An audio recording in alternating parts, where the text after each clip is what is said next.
ఇక ఏపీ అసెంబ్లీలో సీఎం చంద్రబాబు మాట్లాడుతున్నారు. లైవ్ చూద్దాం. గౌరవప్రదంగా ఇక్కడికి వచ్చేది ప్రజా జీవితంలో ప్రజా సేవ చేయాలనుకుని వస్తాం. అలాంటిది వచ్చి తెల్లవారితో నిద్రలేచి ఎవడు మన మీద సోషల్ మీడియాలో ఏం పెట్టాడు అని మనం చూసుకోవాల్సిన పరిస్థితి లేదు. రాజకీయాన్ని రాజకీయంగా ఛేదిద్దాం. అదే సమయంలో ఇష్టానుసారంగా క్యారెక్టర్ అసాసినేషన్ చేస్తే మాత్రం వదిలిపెట్టం. గత ఇక మీదట మాత్రం ఏదైతే నేను ఒకటే చెప్తున్నా, నా జీవితంలో నేను ఎక్కడా రాజీ పడను. తీవ్రవాదులపైన పోరాడాను. నా ప్రాణానికి ముప్పు వచ్చినా భయపడలేదు. మత విద్వేషాల్ని కంట్రోల్ చేశాను. ముఠా నాయకుల్ని ఎక్కడికక్కడ కట్టడి చేశాం.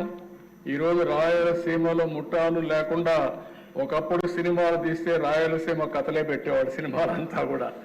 అలాంటిది ఇప్పుడు వాళ్ళు సినిమాలు తీయాలన్న పాత చరిత్ర తీయడమే తప్ప ఇప్పుడు కొత్తగా ఎక్కడ సంఘటనలు లేవు. అలాంటి చరిత్ర రాదు.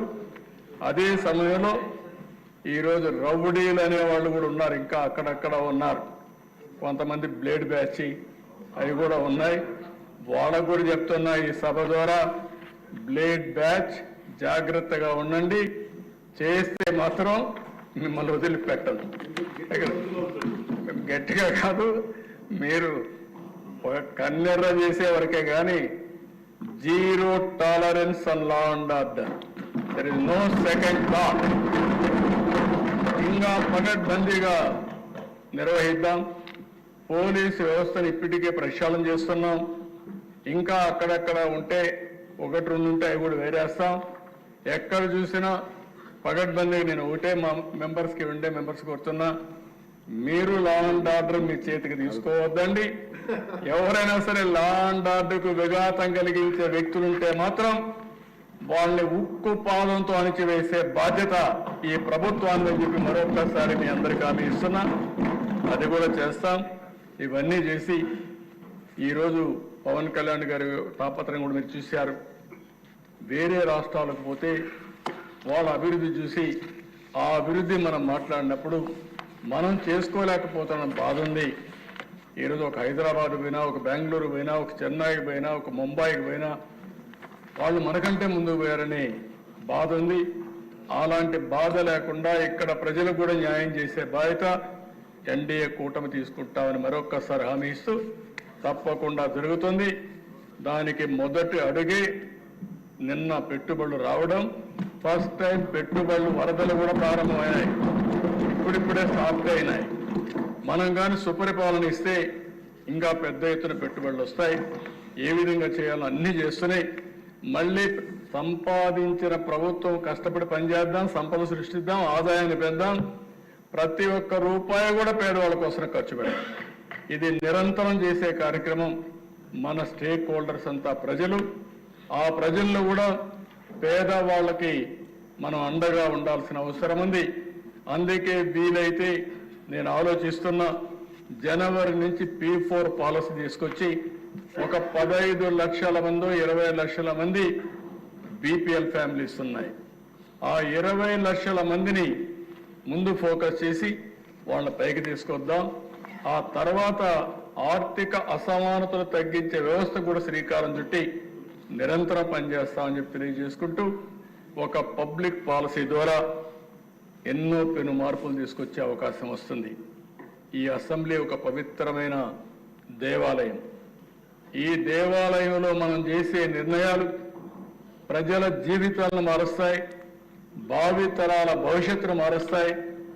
ఈరోజు ఇక్కడ కూర్చొని ఆనందంగా చెప్పుకుంటున్నామంటే, అమెరికాకు పోయే ఇండియన్స్లో ప్రపంచంలోనే అమెరికాకు పోయే వాళ్ళు ఎక్కువ మంది భారతీయులు. అందులో 3,30,000 మందిలో 56% తెలుగు వాళ్ళంటే ఆ తెలుగు వారు పోవడానికి ఫౌండేషన్ వేసింది మనమే. అది చూసినప్పుడు ఒక ఆనందం. నాలెడ్జ్ ఎకానమీలో అగ్ర దేశంలో మన వాళ్ళు ఈ విధంగా దూసపోతున్నారంటే మనం ఎందుకు ముందుకు పోలేమని అడుగుతున్నా. ఇక్కడ ఉండే వాళ్ళు ఎందుకు చేయలేకపోయామని అడుగుతున్నా. అమెరికాలో ఉండే వాతావరణాన్ని ఆంధ్రప్రదేశ్ రాష్ట్రంలో కూడా మనం క్రియేట్ చేయగలిగితే ఇక్కడ కూడా అభివృద్ధి అవుతుంది. దానికే నాంది పలుకుతాం.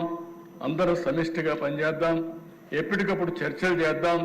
మీతో కూడా నేను మాట్లాడతాను, సబ్జెక్ట్స్ అన్ని కూడా డిస్కస్ చేసుకుందాం. అందరం కలిసి మనల్ని నమ్ముకున్న ఈ ప్రజానీకానికి న్యాయం చేసే బాధ్యత తీసుకుంటామని చెప్పి తెలియజేసుకుంటూ మరొకసారి డిప్యూటీ సీఎం గారిని పవన్ కళ్యాణ్ గారిని మనస్ఫూర్తిగా అభినందిస్తూ, బీజేపీ నాయకుడు విష్ణుకుమార్ రాజు గారిని వాళ్ళ పార్టీని కూడా మనస్ఫూర్తిగా అభినందిస్తూ, ఈ ఎన్డీఏ కూటమి ఒక డెడ్లీ కాంబినేషన్ కావాలి. ఇండియాలోనే నెంబర్ 1 రాష్ట్రంగా తయారు చేయడానికి మనం ఒక అంకితమైన భావంతో పనిచేసి తెలుగు జాతి యొక్క ప్రతిష్టను కాపాడుతామని చెప్పి తెలియజేసుకుంటూ, దానికి ఈ వేదిక ఒక ప్లాట్ఫామ్ కావాలని చెప్పి మరొక్కసారి ఆకాంక్షిస్తూ అందరికీ నమస్కారాలు, ధన్యవాదాలు. ఇక్కడ మమ్మల్ని చూసే ప్రజానీకం కూడా మాకు సహకరించాలి. మేమేం మాట్లాడుతున్నాం మీరు చూసిన తర్వాత ప్రజలు కూడా ఈరోజు ఏ స్ఫూర్తి అయితే మేము పనిచేస్తున్నామో ఆ స్ఫూర్తిని మీరు అందిపుచ్చుకొని తద్వారా మీరు కూడా మీ కుటుంబాలను పైకి తీసుకొచ్చడానికి దోహదం చేయగలిగితే మనం అనుకున్న కార్యక్రమాలు చేస్తామని చెప్పి తెలియజేసుకుంటూ మరొకసారి అందరికీ నమస్కారం, జై హింద్.